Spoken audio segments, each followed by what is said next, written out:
আজকে সকাল থেকে উঠে কাজ করা শুরু করে দিয়েছি। উঠেই প্রথমে জামা কাপড় ছেড়ে ঠাকুরের ফুল টুল তুলে তারপরে ঠাকুর ঘর পরিষ্কার করে রোজকার মতনই রোজের কাজ এগুলো। তারপরে কিছু কাচা ধোয়া করে নিলাম। কদিন ধরে যা বৃষ্টি হচ্ছে, রাত্রে থেকে সকাল পর্যন্ত খালি বৃষ্টি হয়েই চলেছে, সেই জন্য সকাল সকাল একটু কাচতে হয়। আর এখন প্রচুর জামা কাপড় পরে, যেহেতু একটা বাচ্চা আছে তার জন্য প্রচুর জামা কাপড়। আর সকাল সকাল কেচেলে তবু একটু জলটা শুকিয়ে যায়। আর তারপরে কখন বৃষ্টি আসবে জানি না, সেই জন্য তাড়াহুড়ো করে আগে কেচে সব মেলে দিই, তারপরে ভাবছি পরে গিয়ে বাকি কাজ করব। কারণ এই কাঁচা ধোয়াটা হয়ে গেলে কী হয়, নিশ্চিন্ত সকালবেলা। কারণ বাচ্চার জামা কাপড় না শুকালেও একটা গন্ধ হয়ে যায়, যতই ডেটল জলে দিই তবু একটা গন্ধ হয়ে যায়, খুব বাজে একটা গন্ধ বেরোয়। তারপরে আবার কখন বৃষ্টি হবে, সারাদিন হয়ে চলেছে, সারাদিন সারা রাত আচ্ছা বোধহয় 2 মাস ধরে টানা বৃষ্টি চলছে। কিছু করার নেই, কেন এত বৃষ্টি হচ্ছে এবছর জানি না।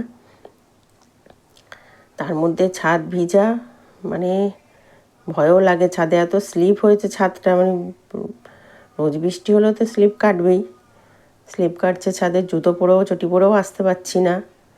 যাক, মোটামুটি কাঁচা ধোয়া হয়ে গেছে, এনে দিয়ে এইবার চলে গেলাম ঘরে। ওপরের বিছানাটা এবার ঝেড়ে নেব একটু, কারণ বিছানাটাও তো রেগুলারই বাচ্চাটা এসে এখানে খেলাধুলা করে।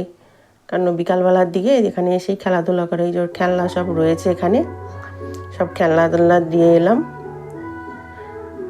তা বিছানাটা আমি ভাবছি ঝেড়ে টেড়ে দিয়ে একেবারে এখানে সব জিনিসপত্র আছে যা মোছামুছি করে একেবারে যাব।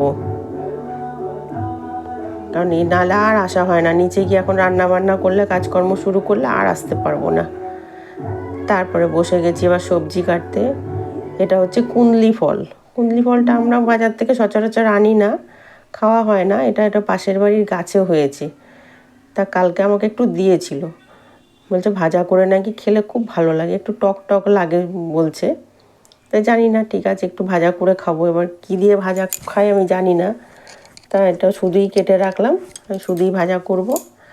আর এখানে নাতির জন্য একটু সবজি কেটে নিচ্ছি, পেঁপে ও বিভিন্ন রকম সবজি দিয়ে ওকে একটা স্যুপ মতো বানিয়ে দেওয়া হয়। এখনও তো সেইভাবে ভাত খেতে পারে না, ওই সব সবজি দিয়ে ওকে একটা চাল দিয়ে ডাল দিয়ে করে দেওয়া হয়। আর সাথে উচ্ছে আর আলুটা কেটে নিচ্ছি, উচ্ছে আলু ভাজা হবে। আর নাহলে উচ্ছে আলুর সাথেই ওই কুন্দলি ফলটা দিয়ে দেবো, দিয়ে একসাথে ভাবছি ভেজে নেবো। তারপরেই দেখি পাড়ার একটা ছেলে মাছ বিক্রি করতে এসছে। এটা হচ্ছে লোটে মাছ, আর এটা ওকে বলছে ফ্যাসা মাছ। এই মাছে নাকি প্রচুর কাটা হয়, সেই জন্য ভাবলাম তাহলে অল্প করে নিই, এই মাছটা একটু ভাজা করা যাবে। আর লোটে মাছের যেমন ঝুরি ভাজা হয়, মাখা মাখা করে ঝুরি ভাজা, ওইটা হবে। আর তা মাছগুলো কাটতে বসে গেছি। মাছগুলো কেটে নিয়ে এইবার চলে যাব রান্নাঘরে। মোটামুটি ডালটা বসিয়ে দিয়েছি। এই ডালটা বসিয়েছি হচ্ছে ইলিশ মাছের মাথা দিয়ে। আগের দিন ইলিশ মাছ হয়েছিল, তিনটে মাথা ছিল। তার মাথাটা ডালে দিয়ে দিই, খুব ভালো হয়। মুসুর ডালে ইলিশ মাছের মাথা দিয়ে খেলে খুব ভালো লাগে, খেতে টেস্ট হয়। তার ওদিকে হবে লোটে মাছ, আর তো ওগুলো পরে রান্না করছি আস্তে আস্তে কেটে গুছিয়ে নিয়ে। ঠিক আছে, আজকে এই পর্যন্ত। সবাই ভালো থাকবেন, সুস্থ থাকবেন, আবার দেখা হবে আগামীকাল।